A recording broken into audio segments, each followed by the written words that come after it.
Welcome, everyone, to this briefing brought to you by the Israel Defense and Security Forum, IDSF.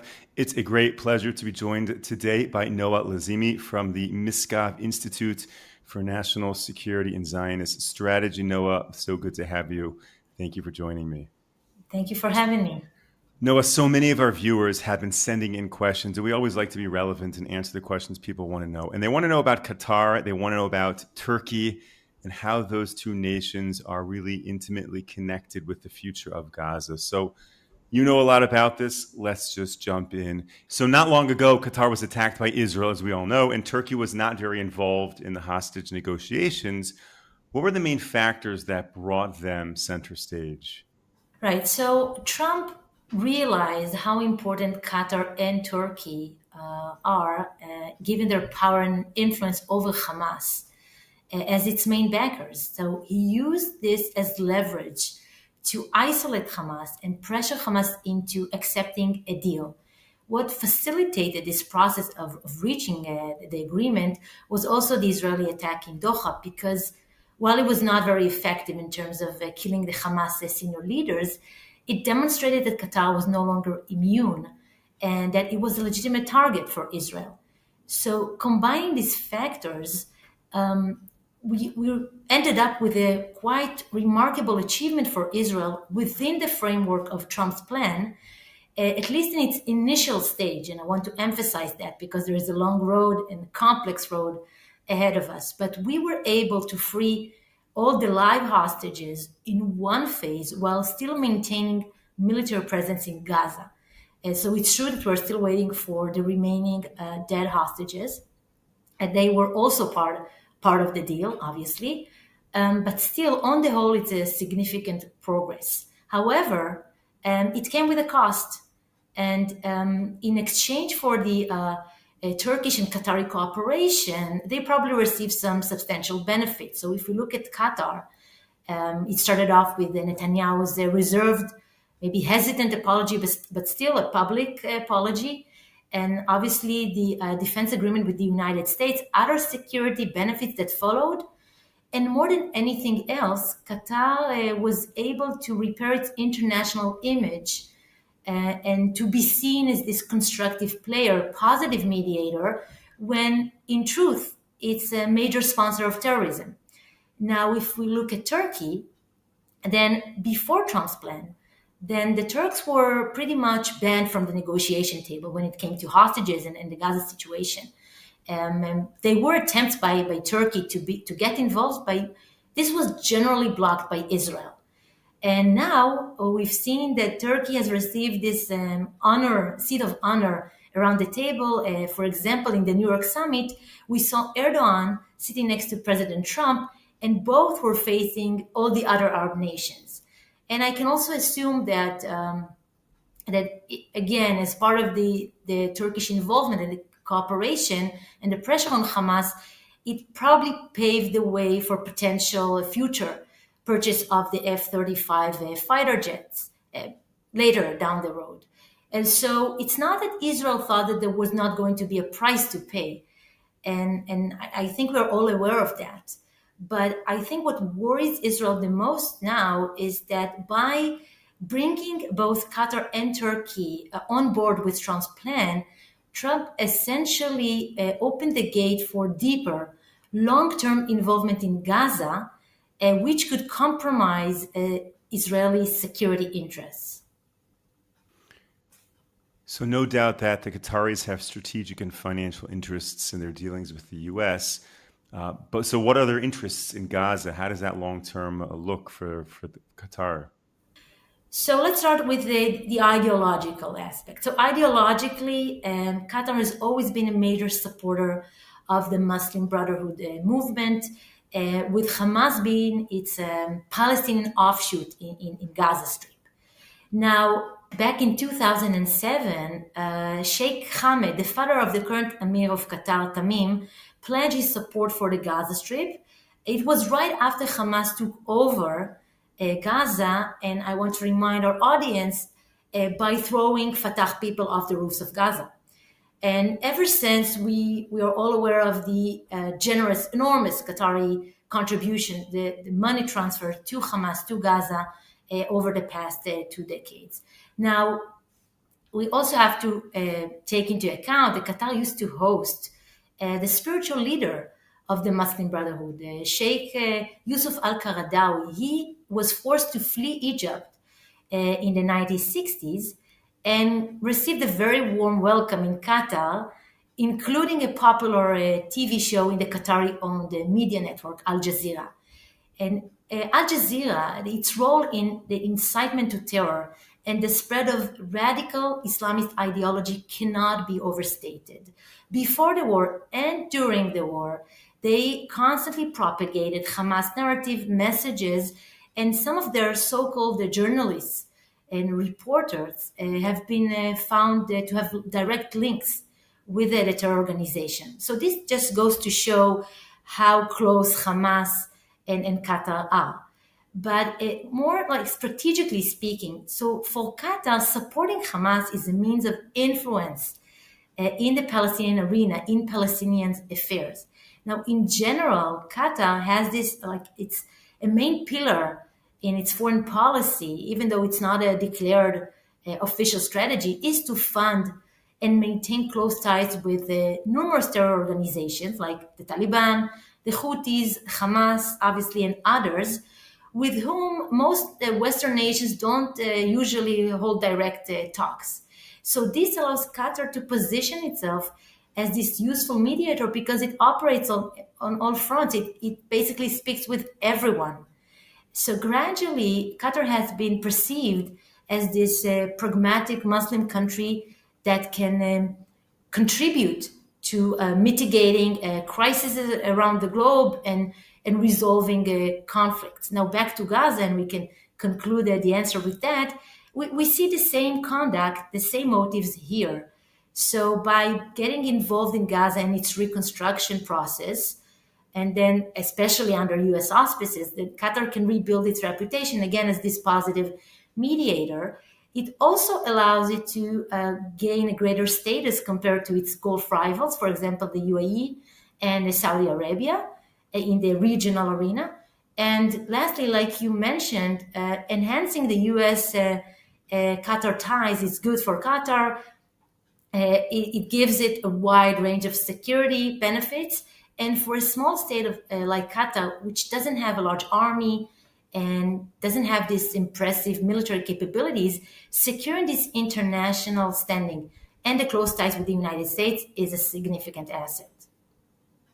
Okay, so Qatar benefits from Gaza. What about Turkey? How does it view Gaza and Hamas in light of its own strategic interests? Well, when it comes to Turkey, I worry that this situation is even more volatile because unlike the Qataris that mainly utilize soft power tools to secure their international status, the Turks have greater ambitions for the entire region, for the Middle East. So Erdogan sees Turkey as the leader of the Sunni Muslim world. And as part of his vision, is also expanding into Syria, as we all know, we all see this, in an attempt to turn it into a client state. Now, if we link it to Israel, then now he's trying to create this pressure on Israel in sort of this pincer maneuver, we can call it this way, because we have the Syrian front in the north, and now by trying to establish permanent presence in Gaza, so we also have a Turkish involvement in the like a base, not yet, but this is their attempt in Gaza in the south.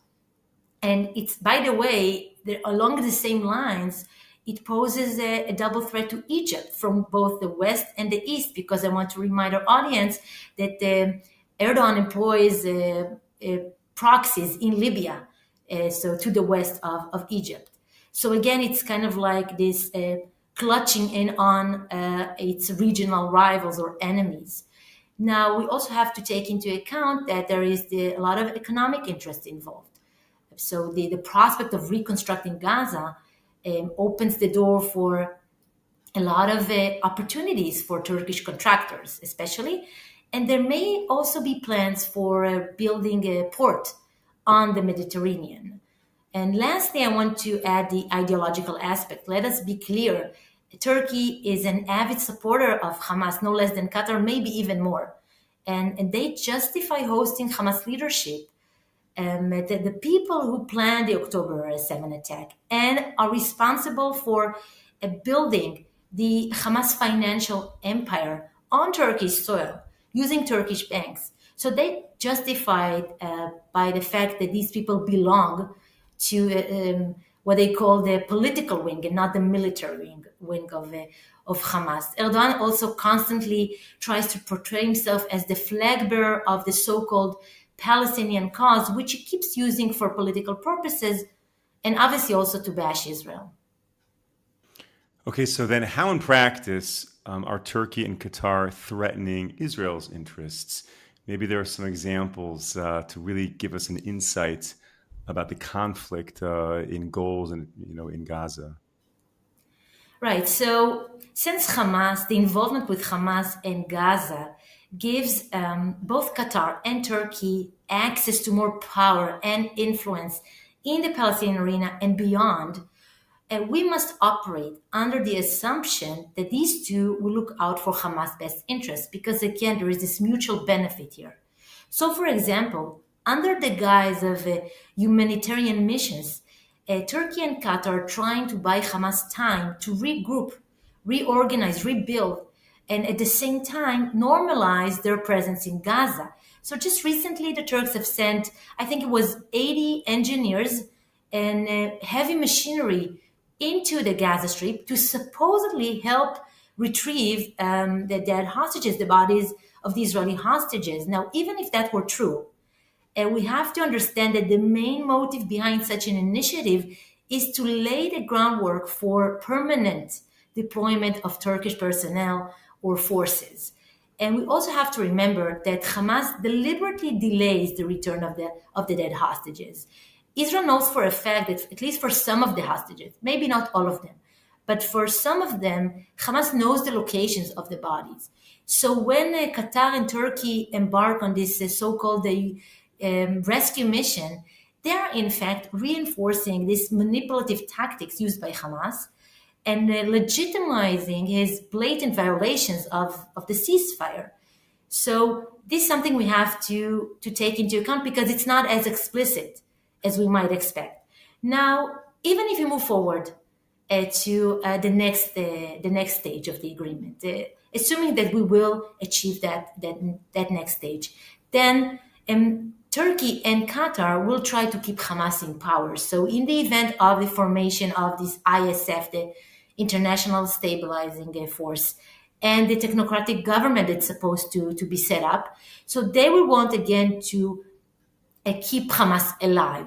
They would want to send troops to this multinational force. I think this applies more to Turkey than to Qatar, and also push for Hamas affiliated representatives in the future government of Gaza. So essentially what they're trying to do, they're seeking to devise this, let's say, mechanism, formulas that will effectively prevent the dismantling of Hamas and its removal from power, contrary to Israeli and American interests and the whole purpose of this plan.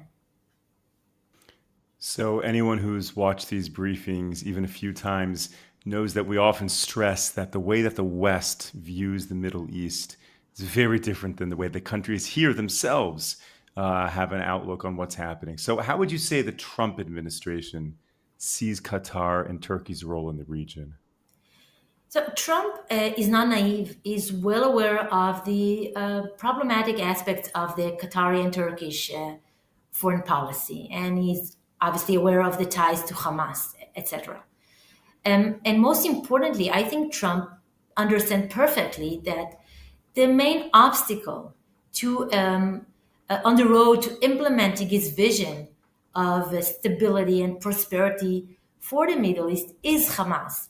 And he wants to create this new architecture where that can be preserved and sustained by the cooperation of the moderate, the pragmatic Arab nations of the region and Israel. And so I think that from his perspective, Turkey and Qatar can play this constructive role. They can contribute their share in the reconstruction of Gaza, for example, and maybe even in the future management of the Strip. Now, also want to add that the ultimate goal is to reclaim U.S. position as a reliable, dependable ally to the Middle Eastern nations, thereby drawing them farther away from Chinese and Russian influence, and at the same time weaken Iran. So again, I think that Trump can envision this regional cooperation in which Qatar and Turkey are essential or integral parts of. Now, the problem is obviously Israel sees things very differently and thinks of the damage that can be inflicted by bringing those two countries center stage. So I think the Israeli fear is exactly that this, let's say, transactional diplomacy downplays the risks entailed in bringing these two countries to the front. And and Israel, let's say that this fear is amplified by the fact that we know that the U.S. and Qatar have strong ties and increasing collaboration, strategic and economic collaboration. On top of that, Trump respects Erdogan very much. And I think he is also, at least it seems like he's willing to move beyond past strengths, such as the Turkish purchase of the Russian, the S-400 air defense system. So bottom line is that we fear in Israel that there is a lot of emphasis on the bigger picture, this really inspirational and admirable vision for the Middle East of prosperity and stability and wealth and the like, but less attention is given to the finer details, the complex clauses of the agreement that make up the agreement that dictate the execution of the plan. And we worry that hostile actors like Turkey and Qatar may try to exploit the situation to endanger Israeli interests. Noah, given all of this, what should Israel be doing right now to secure its interests and at the same time really maintain good coordination with the U.S.? So, first, I would like to address the ceasefire situation. Obviously, we are witnessing Hamas repeated violations of the ceasefire time and time again. Not only the deliberate delay of the bodies of the Israeli hostages, but also a number of attacks against the IDF. In one of these attacks, two soldiers got killed. It was a very recent attack. And Israel, we have to admit, we responded quite leniently. And we're in a quite tough position because we do want to get back as all the hostages, obviously, and at the same time secure American support and maintain this good cooperation we have with the United States. But we still have to make sure that we don't make this restraint strategy a blank check, because we cannot afford going back to this old paradigm of measured, predictable responses to Hamas aggression.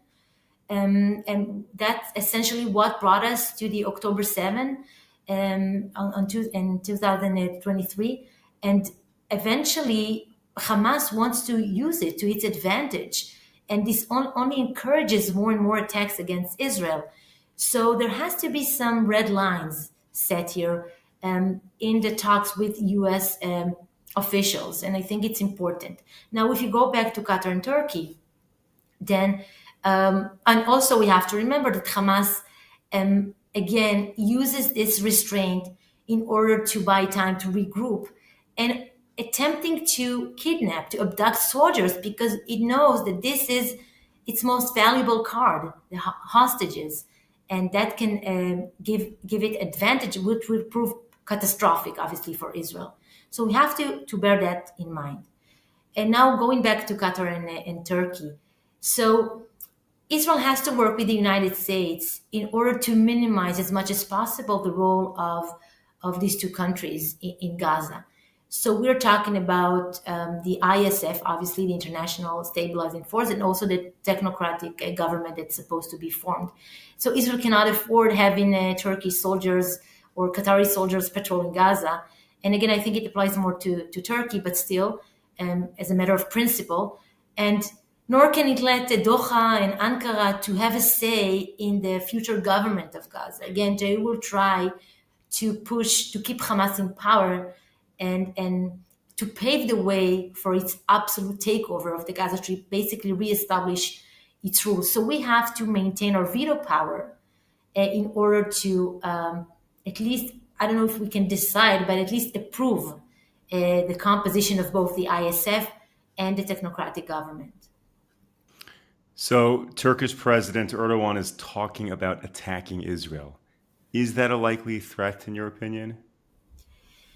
Um, Despite Erdogan very harsh rhetoric and hostility, growing hostility, especially ever since the sort of iron broke, I don't think this is a likely scenario at this point because Erdogan himself understands that he has to be wise about how he wants to go about weakening Israel. He doesn't want to be perceived still a NATO member. Turkey is a NATO member, and with interests with the United States, he doesn't want to be perceived as going after Israel so forcefully. And he knows obviously that this will anger Washington, seeing that Israel is probably its closest ally.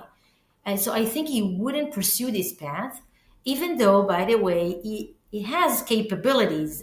Just for as an example, we know that Erdogan, Turkey has invested a lot of resources in developing missiles and drones that can reach Israel.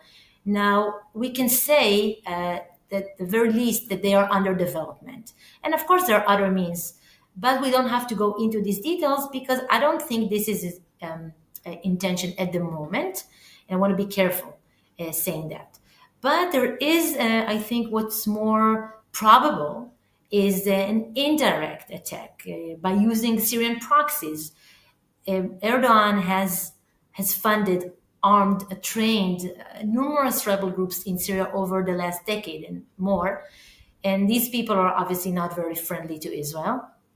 And so he theoretically he can arm these groups to facilitate attacks against Israel on the Israel-Syria border and put the communities of the Golan and the Galilee at risk. I'm not insinuating that this is what he's doing at the moment, but it is a possible risk that we have to take into account. I think there are two main restraining factors here. One, again, is the relationship with the United States. So owing to that, I think he will be cautious.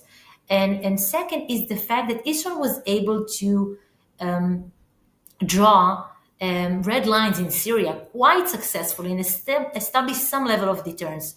So again, I think these two factors, among maybe some others, will probably push Erdogan away from pursuing this path. But still, I want to say that we should take his threats very seriously. I don't take them lightly. We have to monitor the developments on the ground and respond accordingly.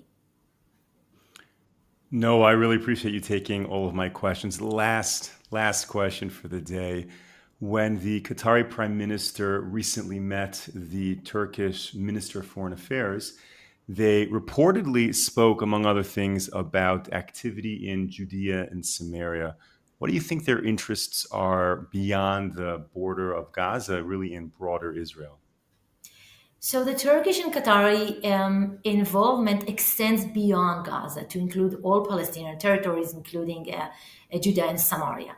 And as expected, they, for example, have condemned Israeli plans for applying Israeli law in Judea and Samaria, or any other initiative or move that could enhance Israeli sovereignty over these territories and in general. So this is quite predictable, a move by these two countries. Now we also have to remember that alongside the close ties with Hamas, they are engaged in talks with the PA, with the Palestinian Authority, including holding meetings and discussions primarily on the Gaza situation because it's a top priority at the moment, but also more broadly on the idea of Palestinian statehood, with them championing for a Palestinian state with East Jerusalem as its capital.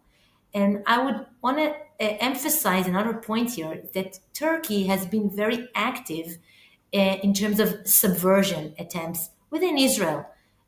So, for example, it concentrates a lot of efforts to instigate the Muslim population in East Jerusalem, in the Old City, the Temple Mount area, by funding Islamic organizations such as Tika is one of the most prominent out of these Turkish organizations, and that they promote this radical Muslim agenda. So this is one form of this subversion of Turkey. Noa Lazimi from the Miskov Institute for National Security and Zionist Strategy. Thank you so much for joining me. Always a pleasure to speak with you and learn from you. Thank you to all of our viewers and supporters for tuning into this briefing. We will be back with you. And again, note the time change. Tomorrow, 11 a.m. Eastern Time, 5 p.m. here in Israel. Until then, stay safe, stay strong. Take care, everyone.